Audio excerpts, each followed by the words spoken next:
There once was a man who lived on a hill next to a village. The village was full of people from all walks of life, and each person in the village had their own problems. Some villagers struggled financially, other villagers struggled emotionally, but the man on the hill had no struggles at all. Knowing this, he carried himself with pride. He stood tall, didn't follow the crowd, and always spoke up for what he believed was right. Since the man had all of his struggles already handled, he looked at himself like he was above all of the other villagers, which, to be fair, he was. The village was founded around a game that brought people together, and the man on the hill also happened to be the best at the game out of everyone. Naturally, this made the villagers upset. Seeing a man with no hardships being the best at their game made them angry. They all had struggles, but the man in the village had none, so the villagers started to mob, and they attacked the man for being too perfect because they were jealous. "You think you're a god," they said. "You look down on us from your hill and you talk like you're better than us. So now we're going to give you hardships and try and ruin your perfection."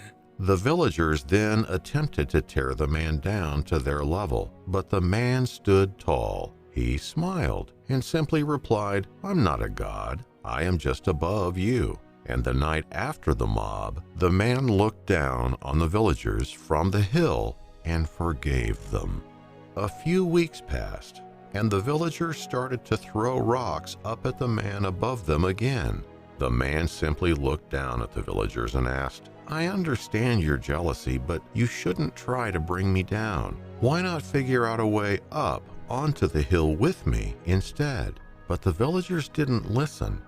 It was easier to try to drag the man down instead of solving their own problems.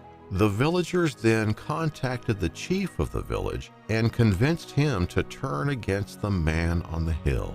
With the entire village and the chief, who was thought to be the man's friend, turned against him, the man on the hill decided that it would be best to leave the village and find a new hill to settle on. On his way out of the village, the villagers insulted him and told him that he wouldn't be missed. "See," they said, "we told you you're not a god." The man simply smiled and replied, "I'm not a god. I am just above you," before heading off to find a new hill to reside on. After finding a new hill, a year passed. Over the course of the year, the man moved on and became the chief of a new village. This village was 10 times bigger and was full of people who appreciated each other. The villagers in this village only attacked people if they had bad intentions, and they constantly thrived to improve themselves as well as their village. After a year of laughing, dancing, and enjoying himself in the new village, the man on the hill got an unexpected visitor. A little cat with a witch hat approached the man and asked if they could talk in private. "I live in the old village," she said, "and I need your help." The man was confused. The last time he was in that village, they hated him. In his mind, he questioned why someone from the old village would track him down and ask for help. Confused, the man asked, "How do you know who I am? It's been over a year since I left the village." The little cat explained, "I always heard rumors from the villagers about you. They said that you were the best at their game and that you thought you were a god." The man smiled and simply replied, "I am not a god. I am just above them." "You said something about needing help. What's wrong?" The little cat answered timidly, "There was a snake in the village that used some other villagers, including myself, to put himself on a pedestal. Then he threw us away. I was wondering if you could help remove him from his pedestal because all of the other villagers are too weak to take him on in the village game." The man thought carefully about what she was asking. Then he came to a decision. "Yes, I'll help you," he said, "but you have to make sure that he doesn't use anybody else after I retake my throne." The little cat with the witch hat agreed. Then the man packed up his things and headed back to the old village that outcast him. When the man arrived at the old village, it was desolate. The village was silent. There was no laughing, no dancing, no enjoying themselves. It dawned on the man that after he left the village activity died. Since the villagers were all failures and there was nobody above them to attack, they all moped and sat silently in their sadness. This made the man realize how important he was to the village. He was the reason the village was alive before in the first place. Without him, there was nothing for the villagers to talk about. He gave the village of failures a purpose, even if that purpose was to attack him. As soon as the man arrived at the villagers all stared in awe. They questioned his return, and he explained what happened. Soon after the man got comfortable on his old hill, the village started coming to life again. After that, the man began pulling the snake off the pedestal. The snake fought back and tried to lie his way out of the situation, but the man saw through it. The snake pleaded, "I know what I did was wrong, but I'm already on this pedestal. My apology should be enough." The man looked at the snake with a cold stare. "If you know what you did was wrong, you should accept getting pulled off the pedestal." The snake grinned. He knew it would take the man weeks and maybe even months to pull him off the pedestal. So he told the man, "Yes, if I get removed from this pedestal, I'll accept that." But the man had already prepared for the snake's downfall. You see, the night before confronting the snake, the man from the hill spoke to the village chief. He told the chief everything the snake did and how he used the villagers for personal gain and then threw them away. The chief told the man that he had absolute control over the pedestal and he could remove the snake instantly if he wanted to. After the snake told the man he'd accept getting removed from the pedestal, the chief tore him down with a thunderous crash. After that, the snake knew he'd been beaten, so he disappeared shortly afterwards. Grateful for the man's efforts, the little cat with the witch hat thanked him for coming back to the village and helping the villagers. But soon after that ordeal, the villagers began spreading rumors about the man on the hill once more. The man never fell down to their level. Even after leaving the village, the man remained unchanged and still with no problems, so the villagers became upset once more. When the village stirred with unrest upon the man's return, the man and the little cat became friends.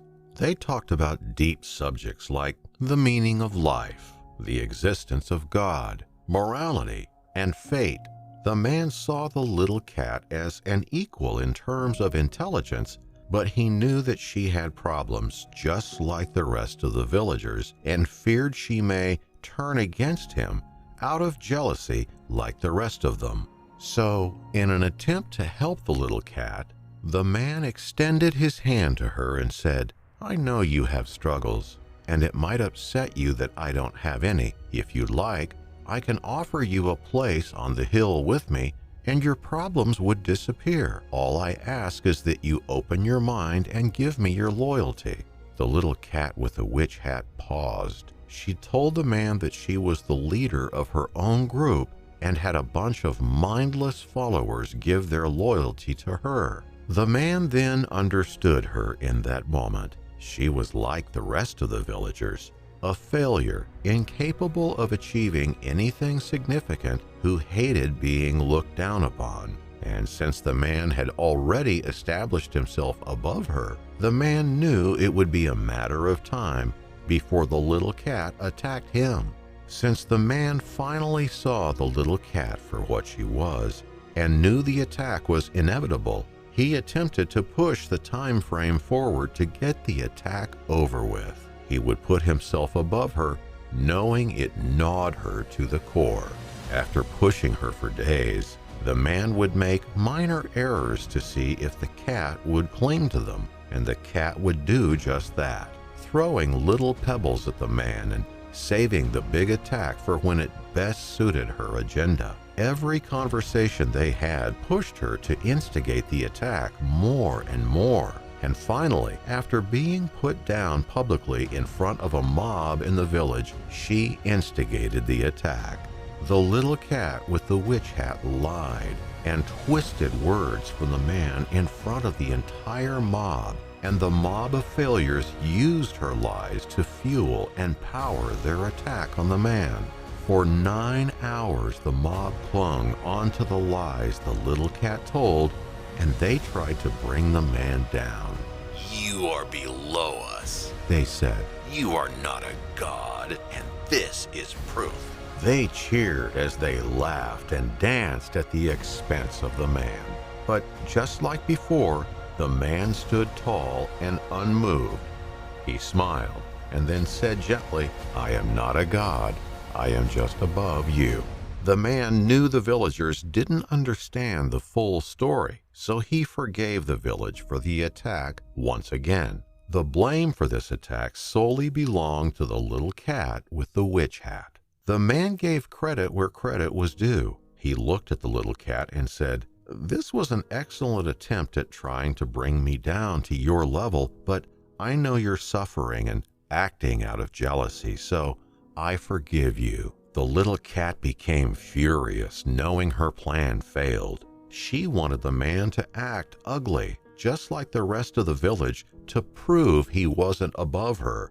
But it didn't work. In attacking the man just like the villagers, she realized that she put herself below him unintentionally.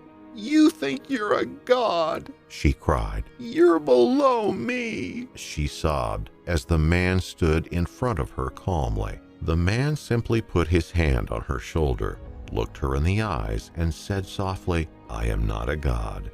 I am just above you." Soon after that, the man went back to his hill and rested.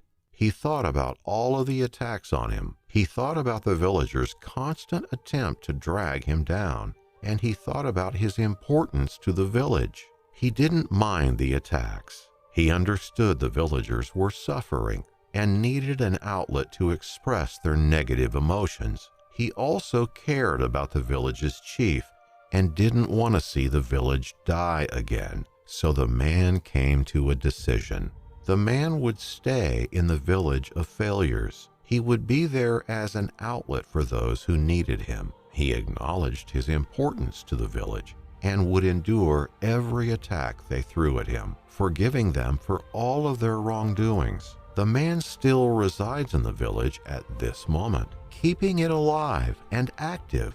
However, this story isn't finished yet. Time will pass and things will change in the future, so we will have to wait for the next chapter in a future video.